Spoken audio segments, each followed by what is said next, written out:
বিক্ষুব্ধ ভাই ও বন্ধুগণ, আওয়ামী ফ্যাসিস্টদের অবিলম্বে নিষিদ্ধের দাবিতে আজকের এই অবস্থান কর্মসূচিতে আমি বাংলাদেশের শ্রমিক জনগোষ্ঠীর পক্ষ থেকে, বাংলাদেশ শ্রমিক কল্যাণ ফেডারেশনের পক্ষ থেকে একত্রতা পোষণ করে আজকে আমি আপনাদের সঙ্গে কিছু সংগতি প্রকাশ করার জন্য আজকে অত্যন্ত দুর্ভাগ্যজনকভাবে এই অবস্থান কর্মসূচিতে আমাদেরকে আসতে হয়েছে। 5ই আগস্ট 2024-এ যেই ফ্যাসিস্ট আওয়ামী লীগকে জনগণ লাল কার্ড দেখিয়ে দিয়েছে, আমাদের প্রশ্ন হচ্ছে কেন আওয়ামী লীগকে নিষিদ্ধ করা হচ্ছে না? অবিলম্বে কারা আওয়ামী লীগকে নিষিদ্ধের ক্ষেত্রে বাধা সৃষ্টি করছে তাদেরকে চিহ্নিত করতে হবে।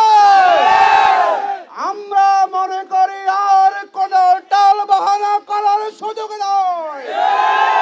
বাংলাদেশের রাজনীতিতে আওয়ামী ফ্যাসিস্টদের আর কোন জায়গা হবে না।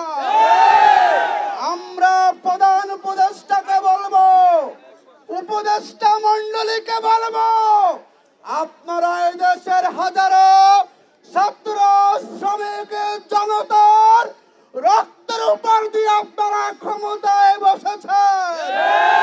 আমরা কোন টাল বাহানা দেখতে চাই না। আমরা মনে করি আপনাদের সংস্কারের 1 নম্বর কর্মসূচি হওয়া উচিত আওয়ামী লীগকে নিষিদ্ধ করা। আওয়ামী লীগকে নিষিদ্ধ না করে মিছিল করতে দিবেন, মিটিং করতে দিবেন আর সংস্কারের নাটক করবেন, এটা জনগণ মেনে নেবে।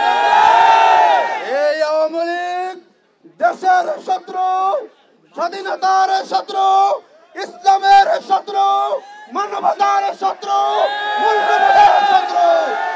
এই শত্রু আওয়ামী লীগকে জনগণ বাংলাদেশের রাজনীতিতে আর দেখতে চায় না।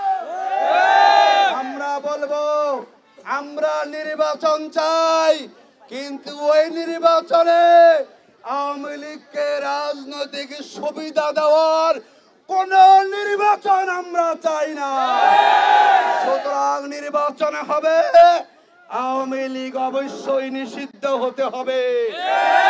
আমরা জিজ্ঞাসা করতে চাই, যারা ছাত্র খুনি, যারা শ্রমিক খুনি, যারা হেলিকপ্টার দিয়ে মানুষকে গুলি করে মেরেছে, কেন তাদেরকে নিষিদ্ধ করতে আপনারা সময় নিচ্ছেন? আমরা ইন্টারিম গভর্নমেন্টকে সহযোগিতা করছি, কিন্তু আমরা মনে করি যদি জনগণের সেন্টিমেন্টকে আপনারা বুঝতে না পারেন, আপনারাও কিন্তু বিপদে পড়ে যাবেন। আমরা চাই না আপনারা বিপদে পড়েন।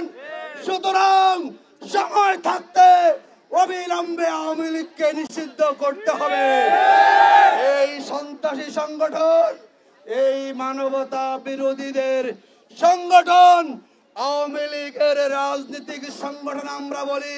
আমরা মনে করি বাংলাদেশের প্রেক্ষাপটে আওয়ামী লীগকে রাজনৈতিক সংগঠন বলা যায় না। খুনি, এরা সন্ত্রাসী, এরা মাফিয়া, এরা গডফাদার, এরা জালিম। সুতরাং এদেরকে অবিলম্বে আমরা নিষিদ্ধ ঘোষণার দাবি জানাচ্ছি। আমরা সময় দিচ্ছি না, তবে আশা করব যদি আপনারা সময় 24 ঘন্টার বেশি নিয়ে নেন, তাহলে দেখবেন সারা দেশের যদি জনস্রোত যমুনামুখী হয়, আপনারা টিকতে পারবেন না। বাংলাদেশ জিন্দাবাদ। আগামীর বাংলাদেশ হোক ফ্যাসিবাদ মুক্ত বাংলাদেশ, আগামীর বাংলাদেশ হোক আওয়ামী লীগ মুক্ত বাংলাদেশ। আল্লাহ হাফেজ।